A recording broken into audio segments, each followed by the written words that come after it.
Good morning, guys. Last time you saw us, we had just finished the Great Ocean Road, and today we are going to be fully exploring Geelong. But first, we are at a spot that is just 30 minutes outside of Geelong. Our first stop is the Point Lonsdale Lighthouse, and I think we forgot how cold and windy it is, especially by the coast. You know, today I was like, it's not too bad actually. Like, it's, right? It's pretty toasty. As soon as we got up there, and we're like, oh. The Point Lonsdale Lighthouse overlooks this triangular area called the Rip, which is apparently in the top 10 most treacherous navigable passages. Which makes me feel very nervous because in probably a month, less than a month now, less than a month, we're taking our van on a ferry through this passageway.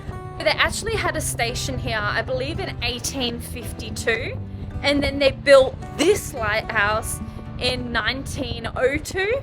And this was actually what we're in right now, because we're not in the lighthouse. We've come down to a searchlight emplacement, which was used during World War I.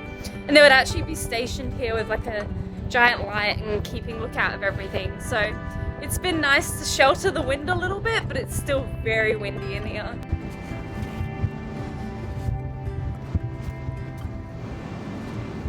When we were researching the Point Lonsdale Lighthouse, one place we found really cool that isn't talked about a lot is this cave right here. This is William Buckley's cave.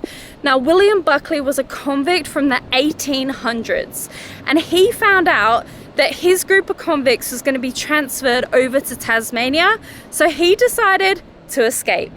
Once he escaped, apparently he took shelter in this cave right behind us, and he lived with the local Waterfront Aboriginal tribe for 32 years. And then one of his close clan members died, and he decided he was gonna go back out to the European settlers and say, hey, I'm alive.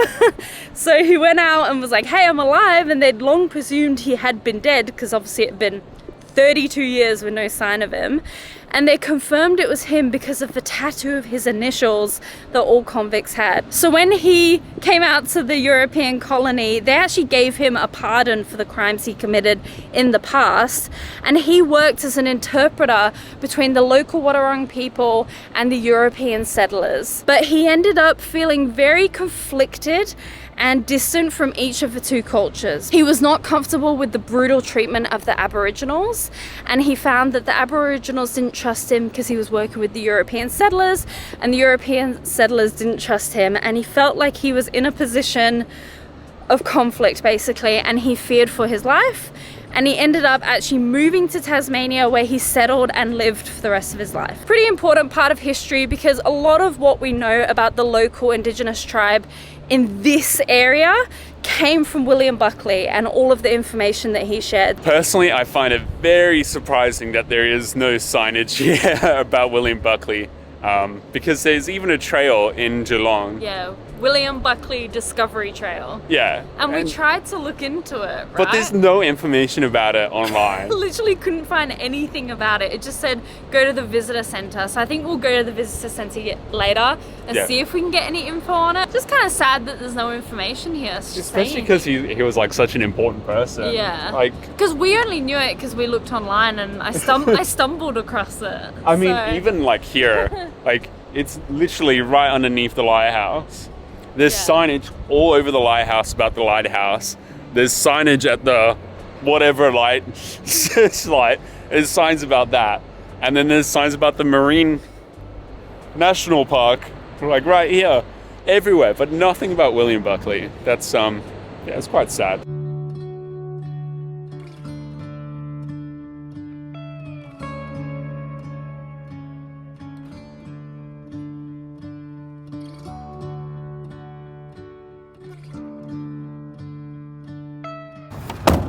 Look at this for a parking spot with a view. Anyone wondering about parking with a van? We're usually a little long, so if we can, we pick a spot where we're allowed to do a little bit of overhang. You're right. A little bit of an overhang. And then if we're in like a normal car park at a shop where we can't do an overhang, we usually try go where there's like double spots. So if you're wondering how we park, that's how. Just behind where we parked is the Geelong Botanic Gardens, so we're gonna go check that out now. It's a lot smaller than the one we went to in Adelaide, but it still should be pretty cool. Dan has spotted a boab tree. Who did it better, Lydia? You tell me. he's thicker. He's got the better buns. I don't know, that boab looking pretty thick. This boab is a bit sus. It's beautiful.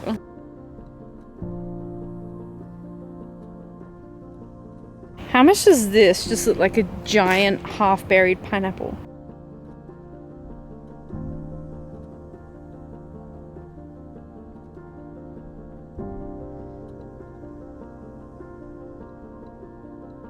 We've come into the conservatory and it is so humid and so warm in here. Going from like the cool, dry air and then opening the door, it just feels like Bali is the only way I can put it. It feels like when we visited Bali. It's so humid and both of our cameras just fogging up immediately. Yeah.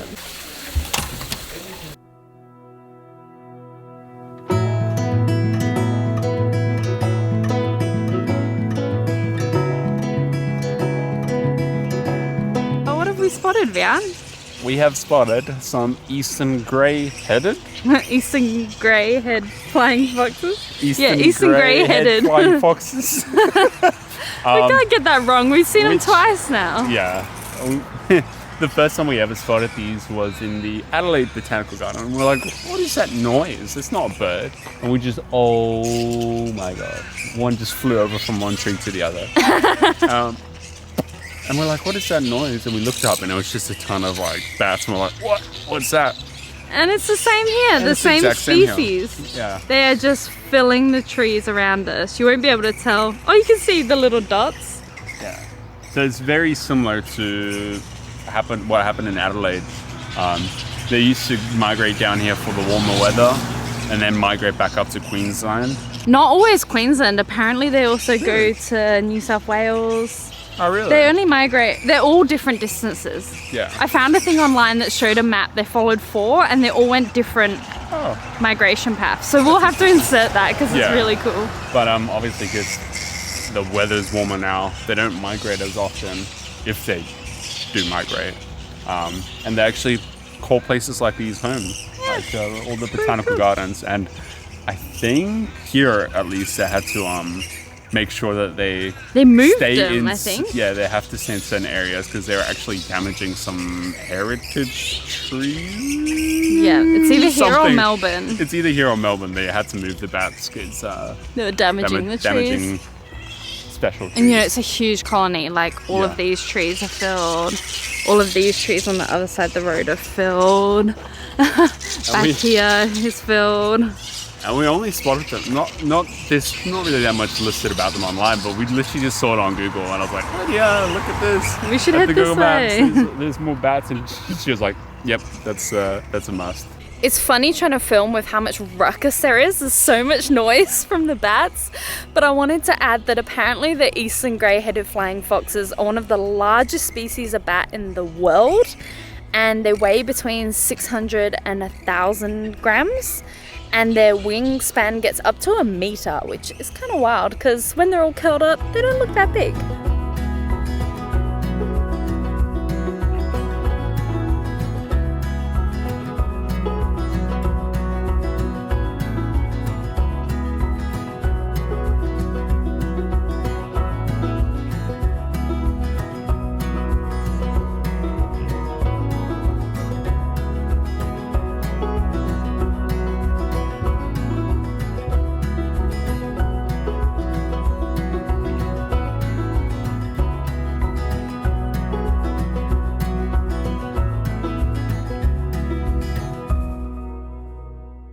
Got way too distracted. We've been here ages, but we were literally just there. We've walked maybe, what, 10 meters? And we've stopped again. Yeah, so this is our second episode of, it's not Lydia Geographic, it's Vian Geographic. Tell us some facts, Vian, that have distracted us. Flying foxes. Have you ever heard the phrase, blind as a bat? Well, it turns out these flying foxes aren't blind. They actually see better than humans, and they actually use obvious landmarks, such as rivers and street lamps, to navigate their way through wherever they're navigating. Because they fly like 50 kilometers away to eat, which is wild. Every night? Every night, yeah. And also, another fun fact, they are able to swim, and they actually do so by like dipping their bellies in the water, and then they fly like to a nearby tree, and then they lick their bellies, and that's how they drink. Aww, I love bats. They're so cute. Yeah, They're feel like really cute. They're like the, I don't want to say underdog of like the animal world. Like people don't really appreciate them as much because they're like, oh, it's a bat. Oh, it's a bat. I think people think they're spooky, but they're so cute. Yeah. I love them. And another fun fact, they're the only mammals capable of sustained flight. Damn, we love them. We're way too distracted though, we gotta keep going. Yeah, we probably spent like an hour here looking at bats. Pretty They kept flying between trees. I'm like, I'm gonna get one. Yeah, they fly really quick. Yeah, they do. So we're back on track now, and we're walking along the coast and the waterfront to get into the city bit, into some spots we want to check out. But we've been passing these bollards, and these are super well known in Geelong. They are bollard art, and there's an artist called Jan Mitchell who was commissioned by the city of Greater Geelong to transform old timber piles from the demolished jetty that was demolished in, I think, 1980s, and she was asked to transform all of these into art, and there are over 100 along this way, so we're going to pass quite a few, but each of these represents an important person in the culture of Geelong, in the history of Geelong.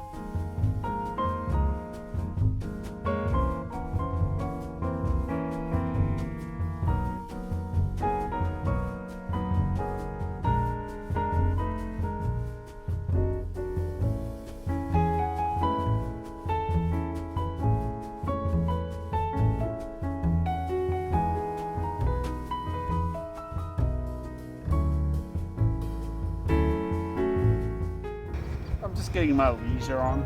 This is actually What nice. a view! It's actually quite nice because the stone or whatever, it's quite cool. So the sun is hitting it right. It's nice.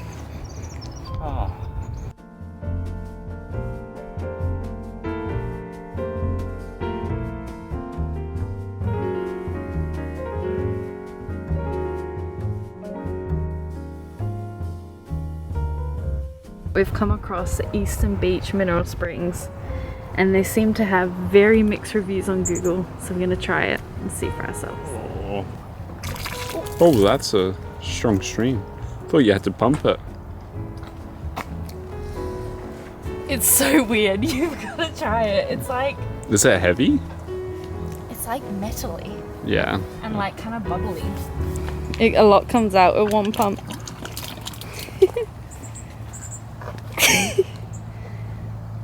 Not a fan. It's metally, isn't it? Yeah. I don't think we'll get a taste for mineral springs water anytime soon. Yeah, no, I think I'll resort to alternatives if I'm missing anything. Apparently it's good for you though, and as we were there, 2 locals fully filled up their water bottles with it and sipped it and went on their day. So, I don't know. Not sure it's something I get used to. It was very metally. I do have to say, like, it's not bad though. It's kind of like Yeah. for some reason it gives me a little hint of like ocean water, but not really. Yeah. It's like a mixture between like what you would imagine fish oil and salt water would taste like. Oh, ew, you're not selling it. It was kind of heavy too. Yeah. Like it was heavy, metally, Yeah. and almost like kind of bubbly. Yeah. That was weird, but glad we tried it. I feel like when you're like a foreshore or by like a jetty area, it always feels like you're on holiday. Like a really holiday area. Yeah, that's what I just thought I should say that because even though we are on a big holiday to a degree, Feels like a holiday. it feels like a holiday. Because we're just like ambling around, Just taking relaxing, shots of things. looking at Like, we don't have like a really hard itinerary, it's just exploring, Yeah, which I think makes it feel more holiday-y as well. That's true. And just as a lot of other people like taking pictures of the bollards. And trains driving by.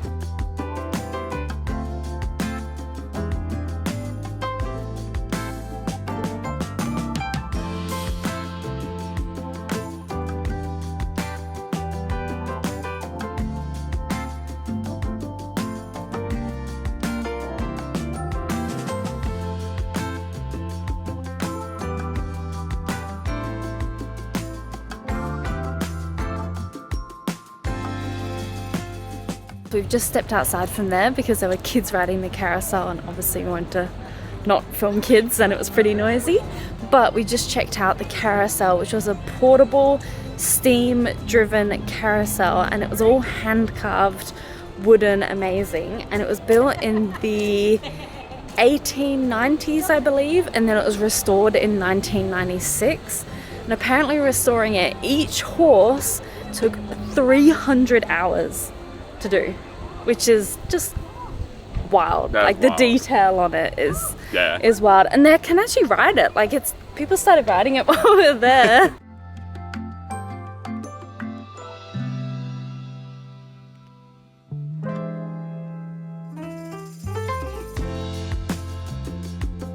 I think it's retrofitted now because the steam engine.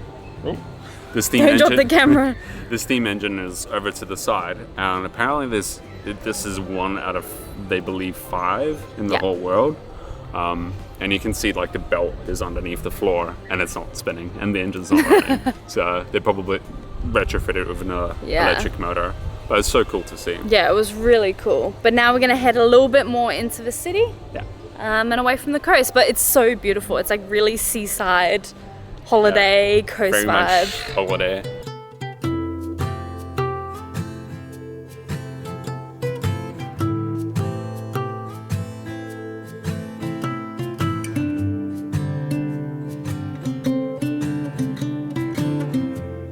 So we've just left the visitor centre, and I think it's so funny the contrast between the city visitor centres and the rural ones.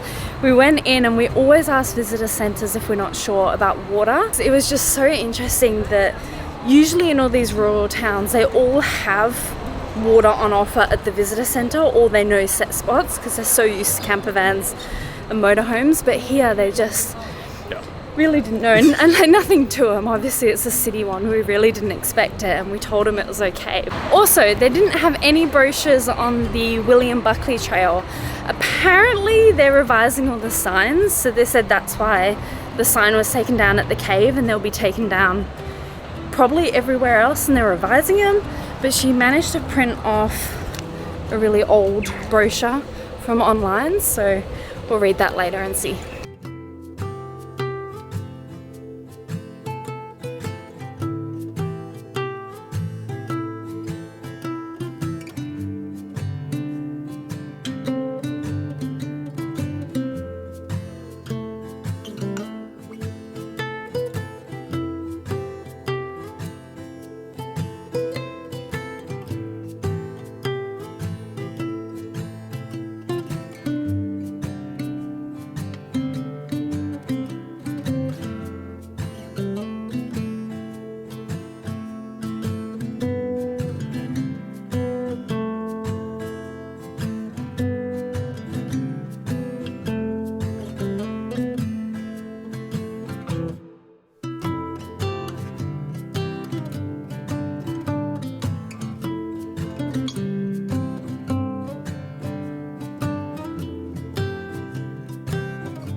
We've left Geelong, we have fueled up, and we were very excited to see lots of 7-Elevens around Geelong. It's such a refreshing sight. Were there any For sure. in South Australia? We didn't see any. We didn't see I think any, they have like right? an OTR there that probably just like destroys the competition there.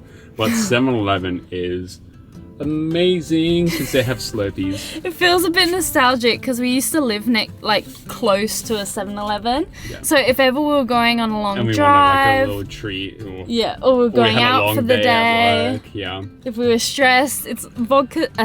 Oh, jeez. I was about to going say, out for the day. I was about to say, Slurpees are also good with vodka, little tip, but we're not having vodka now. We thought we'd end a pretty good day with some Slurpees. Cheers. Thanks for joining us, guys, and we'll see you in the next one.